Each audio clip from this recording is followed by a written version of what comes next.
E no final da tarde de ontem, quarta-feira, dia 23 de novembro de 2022, foi aprovada a taxação do agro no estado de Goiás pela Assembleia Legislativa do Estado. Foi um placar de 22 votos a favor, 14 contra, em uma sessão que, diferente das outras, foi híbrida, ou seja, se pôde participar da sessão de forma presencial ou virtual, né, coisa que não aconteceu no primeiro turno da eleição, da votação, tampouco nas discussões. As sessões eram exclusivamente presenciais, dessa vez foi diferente, e sem a possibilidade da participação, do acompanhamento do público nas galerias da Assembleia do Plenário Iris Rezende. Isso aconteceu porque no dia anterior, na terça, alguns parlamentares propuseram a retirada do assunto da pauta para que ela pudesse ser discutida em outras esferas. Isso não foi, teve uma eleição, isso não foi permitido, o assunto foi avançar na terça-feira. Os manifestantes, né, os produtores que estavam ali acompanhando a possibilidade do início da votação, acabaram ocupando o plenário da Assembleia Legislativa de Goiás. A sessão, na sequência, foi suspensa e depois cancelada pelo presidente da casa, o deputado Lissauer Vieira, que inclusive votou contra a taxação do setor no estado goiano. E na sequência, o que a gente viu acontecer, né, fazendo esse fio para vocês que não puderam acompanhar os últimos acontecimentos, a votação voltou à casa na quarta-feira, ontem, e foi aprovada neste placar de 22 votos a favor, 14 contra. O que pode ser feito agora? O que o agronegócio pode fazer para tentar se adequar a isso? Porque reverter pode ser que seja mais difícil, uma vez que, aprovado o projeto de lei em caráter definitivo na Assembleia Legislativa de Goiás, esse projeto vai seguir para o decreto de regulamentação e sanção do governador Ronaldo Caiado, que foi quem propôs este projeto com o nome de Fundeinfra, que é um fundo destinado a captar recursos para vias e rodovias, para nos ajudar a entender o que pode acontecer agora, o que pode ser feito e como o agronegócio deve continuar mobilizado. Está conosco o Dr. Leonardo Amaral, que é advogado tributarista do escritório Amaral e Melo Advogados. Doutor Leonardo, bom dia. Obrigada pela gentileza de estar conosco para principalmente trazermos esclarecimentos e caminhos do que pode ser feito agora na sequência da aprovação. Seja bem-vindo. Bom dia, Carlos. Bom dia a todos que nos assistem. É um prazer, né? Estou muito feliz com o convite, mas lamentando profundamente que a notícia não seja agradável aos produtores e, no final das contas, a toda a sociedade, né? Como você bem disse, no dia de ontem nós tivemos a aprovação de 2 projetos de lei de autoria do governador do estado de Goiás, que na prática busca criar essa contribuição para um fundo de investimento em infraestrutura aqui no estado de Goiás. Os produtores fizeram um movimento, se mobilizaram, as entidades representativas conseguiram levar um grande número de produtores até a Assembleia e realmente não foi suficiente para sensibilizar a maioria dos deputados, né? Então, o setor sofreu uma derrota profunda.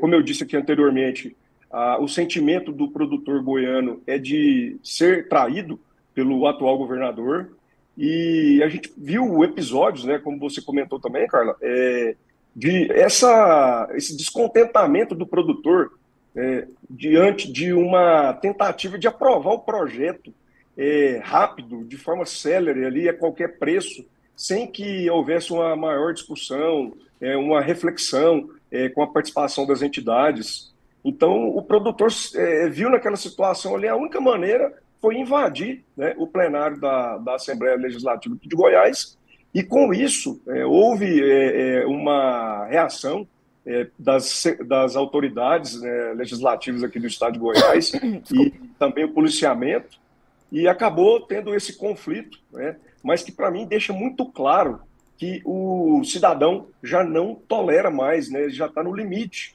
Essa postura de o governante, ao invés de fazer a reforma administrativa e cortar gastos, não. Ele resolve tomar o dinheiro de quem realmente está trabalhando. E de fato, né, doutor Leonardo, o tempo desde que foi criado, né, ou de que foi proposto a criação do Fundeinfra até a sua votação e aprovação, ele foi muito curto. Ele foi um tempo de fato mais curto do que outros projetos, por exemplo, que nós já vimos tramitar na Assembleia Legislativa do Estado de Goiás? Eu não tenho dúvidas. Eu acompanho aqui muito de perto o trabalho legislativo estadual. Também eu sou procurador legislativo, hoje estou licenciado, mas por 13 anos assessorei, né, processos legislativos e digo com toda certeza, aqui há um descompasso, foge da naturalidade, e o que a gente vê realmente é a oportunidade, né, de alguns parlamentares atuais não terem sido reeleitos e o governador utilizando, às vezes, aí, alguma moeda de troca, alguma coisa, contando com o apoio desses parlamentares. Enfim, os dois projetos foram aprovados, né, e eu já também mencionei na última entrevista que concedi a vocês que, em minha opinião, e de diversos outros tributaristas, entendem que esse tipo de contribuição é uma cobrança inconstitucional e eu acredito que a batalha vai continuar. Isso vai ser levado ao Poder Judiciário com toda certeza.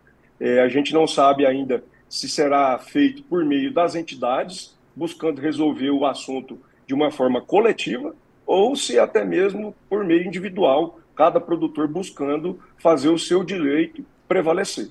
Era isso que eu queria entender, doutor Leonardo. Então, há agora medidas jurídicas que podem ser adotadas ou em conjunto ou separadamente para tentar, não sei se reverter a situação é a melhor palavra, mas pelo menos para tentar se proteger do que vem por aí. E quais são essas medidas para a gente começar a exemplificar, porque eu imagino que o assunto vai se dar caso a caso, né? Nós vamos partir da premissa, o governador ele vai sancionar, né, o projeto que foi aprovado, vai virar a lei, e depois ele vai precisar fazer um regulamento, um decreto. Um dos problemas que nós entendemos que existe nessa criação, dessa contribuição, é justamente esse cheque em branco que o Poder Legislativo goiano deu para o governador, para que ele pudesse fazer os critérios de cobrança, fixação das alíquotas, por meio de um decreto. Então, assim, é bom a gente poder explicar para quem nos assiste que o decreto é um instrumento normativo que é feito por uma pessoa só, o governador. Então, ou seja, ninguém está ali para poder questionar, para poder trazer uma reflexão e ver se está correto ou não, se é justo ou injusto. É o poder mesmo da caneta. Então, isso foi feito de uma forma irresponsável, né, por a maioria dos parlamentares goianos.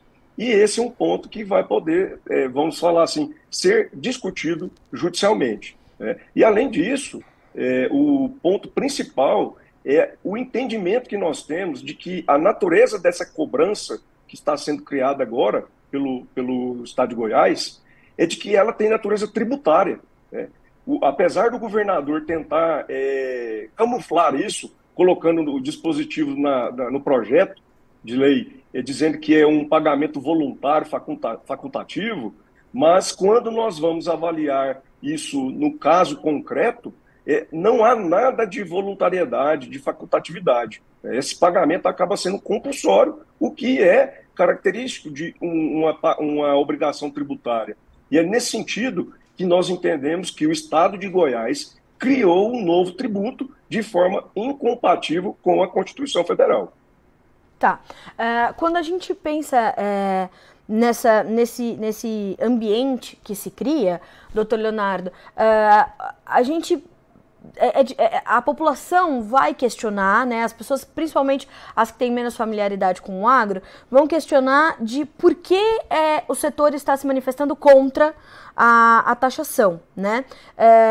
Aí eu queria que o senhor explicasse para nós como o agronegócio já é tributado, quais são alguns impostos que já estão colocados sobre o setor e que já encarecem, inclusive, os custos de produção para o produtor lá no campo, né? Porque a tributação começa no campo já, efetivamente. E já há uma carga tributária bastante pesada sobre o setor, não? Essa pergunta sua é fantástica. É justamente o que eu venho notando nos últimos tempos, principalmente após a pandemia. Os veículos de comunicação de grandes massas vêm noticiando, né, o crescimento do setor produtivo, do agronegócio, e tem feito, parece que tudo é perfeito e que todos os produtores estão em situação positiva, né, ganhando muito dinheiro. O que a gente vê é que isso não é a realidade. Os custos de produção do produtor são altíssimos. Tivemos um aumento também agora, neste ano, e a margem de lucro acaba sendo muito apertada. Então, qualquer aumento, qualquer tipo de cobrança nesse sentido, ele vai ser, vamos dizer assim, provocar um reflexo na cadeia produtiva. E aqui a gente precisa lembrar que quando se fala que o agro paga pouco tributo, isso é mentira, isso é um mito. Nós precisamos justamente tentar levar luz a esse assunto com dados. Eu acompanho que já tem mais de 15 anos que atuo com tributação do produtor rural e a gente vem observando um crescimento a cada ano dessa carga tributária. O produtor paga imposto de renda como qualquer outra pessoa, o produtor paga fundo rural, o produtor paga ITR, que é um dos impostos que vem dando muito trabalho também, depois que os municípios passaram a ter o poder de cobrar e fiscalizar. Então, assim, são diversos tributos que fazem parte, né, da atividade agropecuária e a gente não concorda com essa afirmação de que se paga pouco tributo. Isso é um argumento ilegítimo e que está sendo utilizado para manipular uma parcela da população. E acho que a gente combate isso justamente fazendo o que vocês estão fazendo nesse momento, levando informação. E eu queria entender também, doutor Leonardo, acho que a nossa audiência também gostaria de saber um pouco mais sobre isso, sobre essa questão de se tornar um pagamento compulsório, né? E o que o projeto de lei chama de contribuição voluntária. Mas aquele produtor que optar por não fazer essa contribuição, ele vai ter mudanças na sua carga tributária, não? Não vai, olha só, começa até mesmo pelo termo utilizado no projeto, né? É contribuição, passando a ideia mesmo de que se está fazendo algo voluntário, facultativo. Mas olha só o mecanismo, a engenhosidade que isso foi criado pelo Estado do Mato Grosso do Sul e Mato Grosso, na cobrança do FETAB e do Fundersul, e copiado agora pelo Estado de Goiás, e até inclusive a gente precisa falar aqui do Estado do Paraná também, que tem a mesma pretensão. Engenhosidade para enganar, para violar a Constituição Federal e criar um tributo de forma errada, mas que dê uma característica aqui de uma qualidade de validade. O Estado, e vamos falar aqui o Estado de Goiás, não pode cobrar o ICMS, por exemplo, na hora que o produtor vai fazer uma venda para trading, para exportação. Então o produtor ele não tem condição de exportar o grão diretamente, ele precisa de uma empresa para fazer isso. Então, o Estado de Goiás ele não pode cobrar o ICMS. O que ele vai fazer? Ele vai dizer assim, produtor, eu te considero uma pessoa de má fé e eu não acredito que você vai vender para fora, você vai exportar. Então, eu vou te cobrar o ICMS agora e depois, lá no final, quando você provar que você exportou, eu te devolvo o dinheiro que você pagou. Ou então, se você não quiser antecipar esse pagamento do ICMS, faz o seguinte, me paga 1,65% para o Fundeinfra, que eu não te cobro esse ICMS. Então, veja bem, diante dessa situação, é compulsório ou não é esse pagamento? Porque o produtor vai, claro, é evidente, ele vai preferir pagar 1,65%, e ele sabe que está errado, é uma cobrança errada, mas ele vai preferir pagar isso do que ter que antecipar 12% de ICMS, tá? E receber Deus sabe quando. Então esse é o problema, esse é que na prática que a gente entende que há uma compulsoriedade no pagamento dessa contribuição e o que torna essa contribuição totalmente inválida, ilegal, inconstitucional. Doutor Leonardo, a gente tem uma pergunta aqui bem interessante. O senhor, inclusive, fez um estudo sobre isso.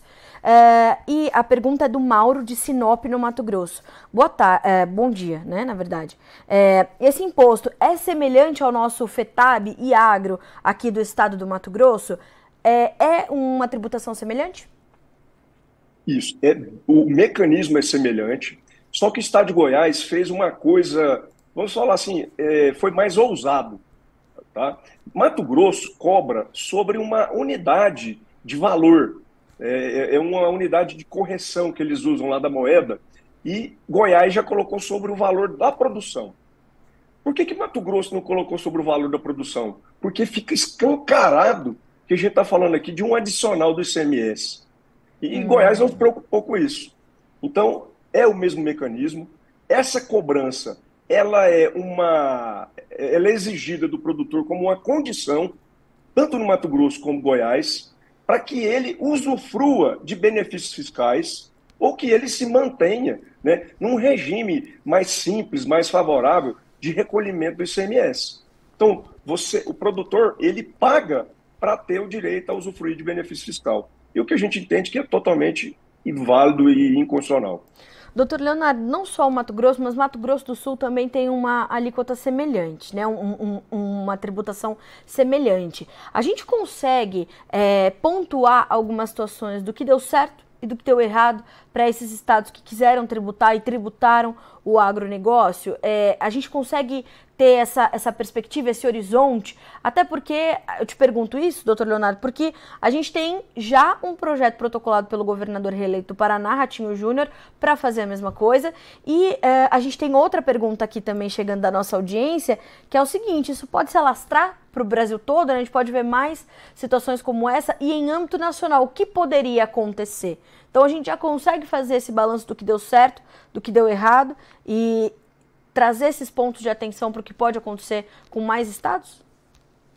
Olha, a gente consegue sim.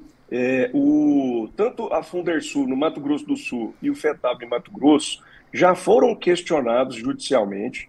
Existem algumas decisões favoráveis ao contribuinte, ao produtor, em alguns pontos, né, do decreto e da legislação que disciplina. Mas o grande tema, né, que eu disse aqui anteriormente, é saber definir se essa cobrança é um tributo ou não.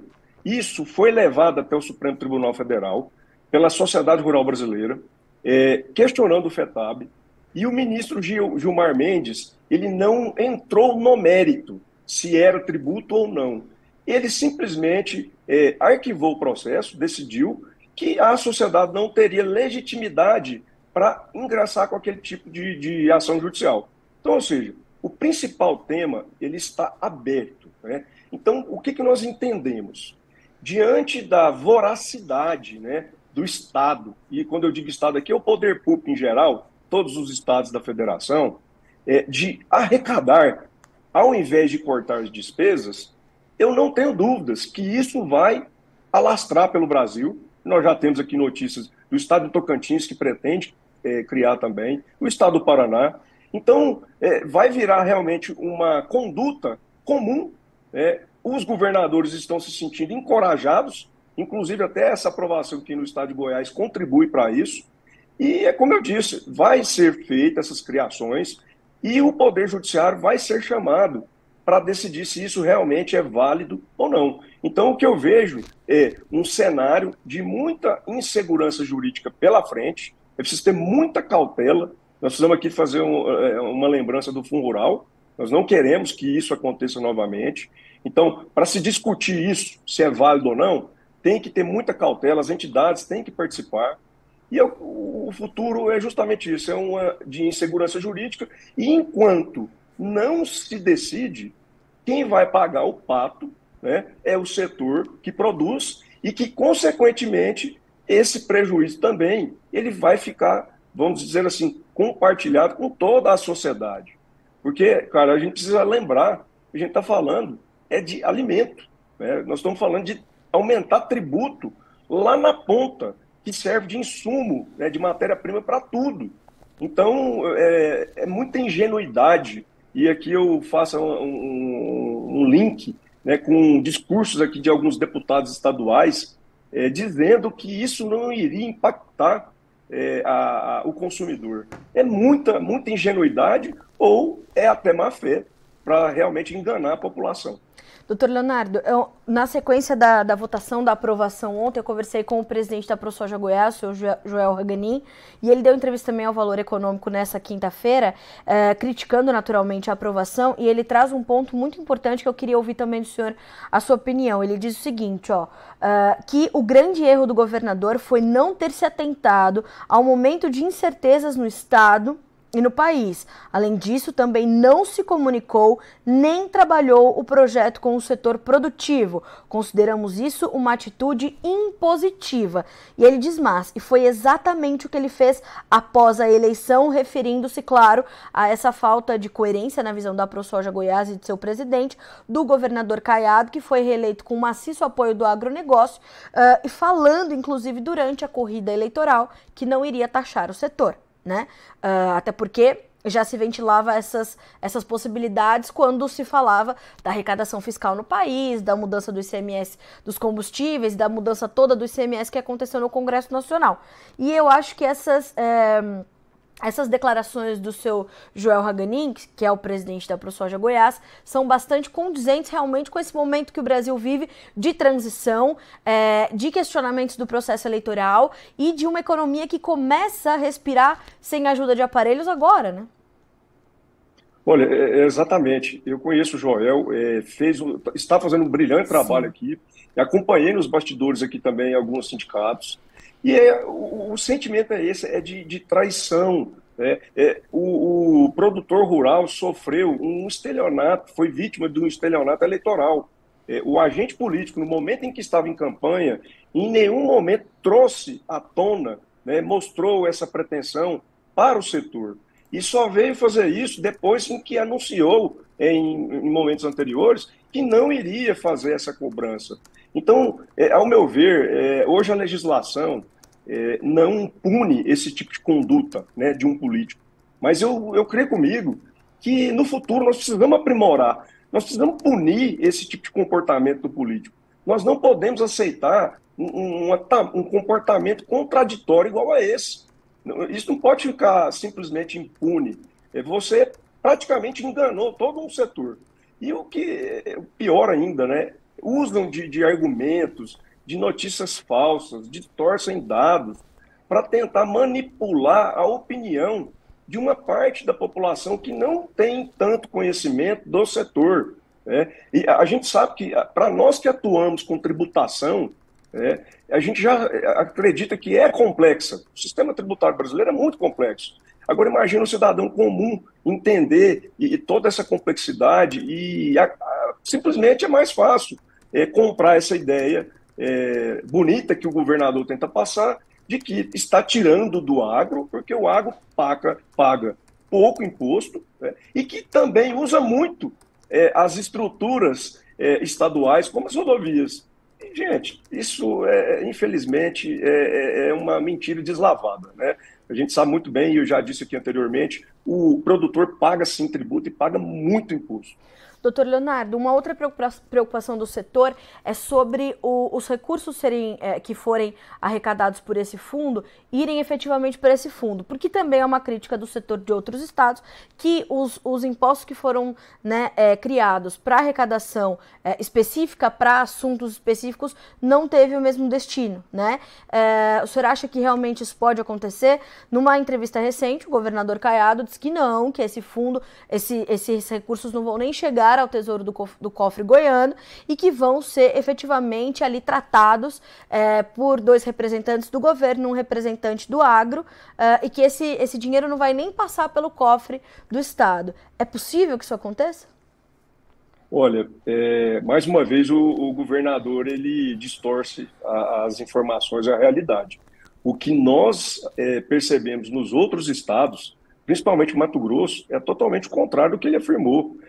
O FETAB, que é a contribuição cobrada em Mato Grosso, em sua origem, ele tinha especificamente a destinação que o Funderinfra tem hoje, que seria para o quê? Fazer obras públicas relacionadas à infraestrutura de transporte.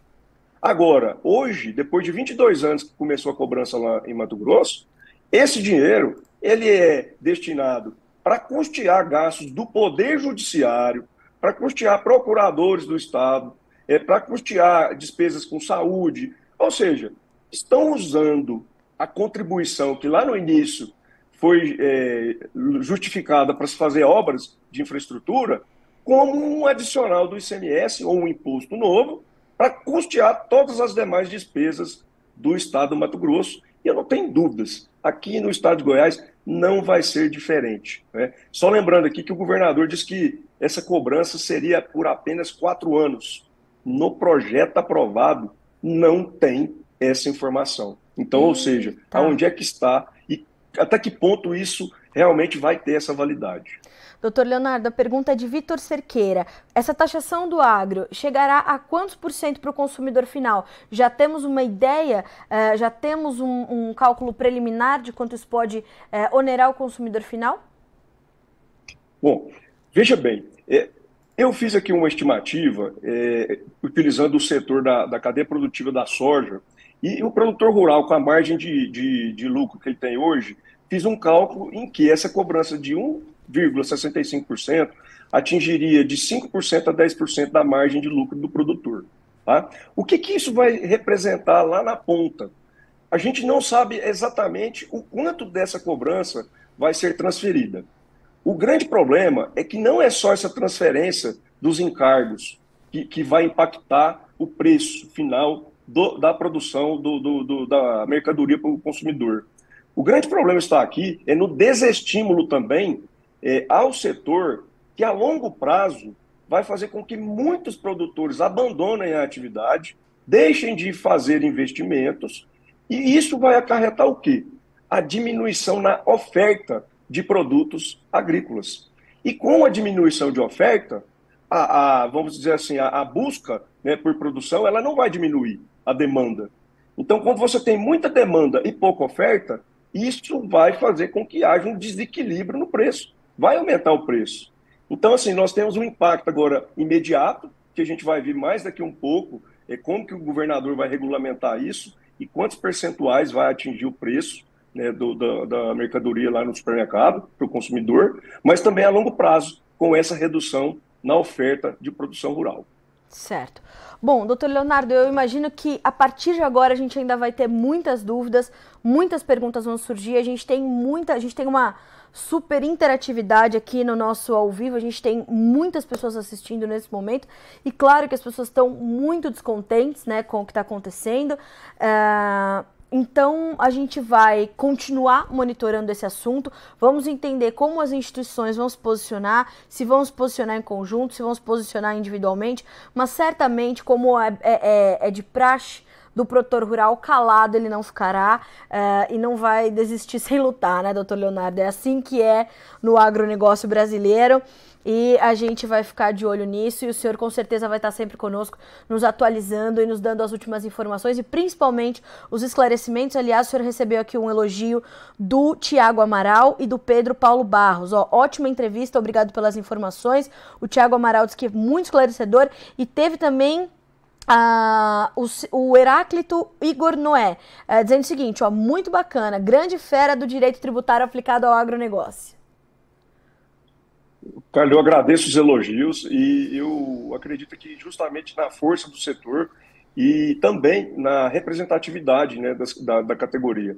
E esperando que essa batalha ela tenha um final que seja favorável ao setor, porque, como eu disse, isso não é um favor, essa tributação diferenciada não é um favor para o produtor rural, é um favor para toda a sociedade e tem previsão constitucional. Então, continuaremos aqui acompanhando, sim, e sempre estarei à disposição de vocês aí para trazer maiores esclarecimentos. Obrigada, doutor Leonardo. Bom trabalho para o senhor por aí. Até a próxima. Um abraço. Um abraço. Dr. Leonardo Amaral, advogado tributarista, direito aplicado ao agronegócio, do escritório Amaral e Melo Advogados. Bom, em resumo, né, o que disse o Dr. Leonardo? Ele veio aqui já reforçar as primeiras informações que ele trouxe numa entrevista anterior, que aconteceu depois do primeiro turno da votação, dizendo que realmente, se a gente for a fundo, né, isso pode ser tratado como algo inconstitucional, este projeto de lei, mas que vai ser difícil reverter a situação da da criação do projeto. Agora ele segue para o decreto de regulamentação, para a sanção do governador Ronaldo Caiado, e claro, como já está previsto, né, o agronegócio goiano deverá seguir mobilizado, tratando do que pode fazer a partir de agora. O doutor Leonardo trouxe a situação do FETAB quando a Sociedade Rural Brasileira levou o caso até o STF e foi arquivado pelo ministro Gilmar Mendes, dizendo que a sociedade não tinha legitimidade para pedir o questionamento sobre a matéria. Então ele não entrou no mérito da questão. Isso é muito sério, né? Porque como é que a gente vai avançar juridicamente se a gente tem reações como essa? Então vamos ter que entender como agora as associações, os sindicatos rurais, as entidades de classe e os próprios produtores rurais vão se manifestar e quais serão as medidas tomadas para tentar mudar esse quadro. A gente vai continuar aqui tratando disso, lembrando que o espaço está aberto para o governo do estado de Goiás para trazer o seu posicionamento e a sua visão e as suas colocações em torno de todo esse assunto que vem gerando bastante polêmica. Eu quero também agradecer a toda a nossa interatividade que nós tivemos aqui pelas nossas linhas de comunicação, tanto pelo noticiasagricolas.com.br quanto pelo nosso canal no YouTube. Então é sempre bom a gente trazer luz aos debates, é isso que faz com que os assuntos possam avançar. A comunicação faz parte do processo, né? A gente fica por aqui com esse boletim, mas a nossa programação continua para que vocês sejam sempre os produtores mais bem informados do Brasil.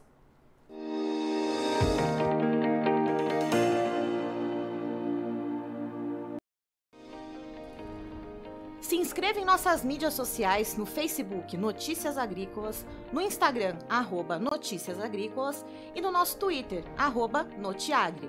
E para não perder nenhum vídeo, não se esqueça de nos acompanhar no YouTube e na Twitch, Notícias Agrícolas Oficial.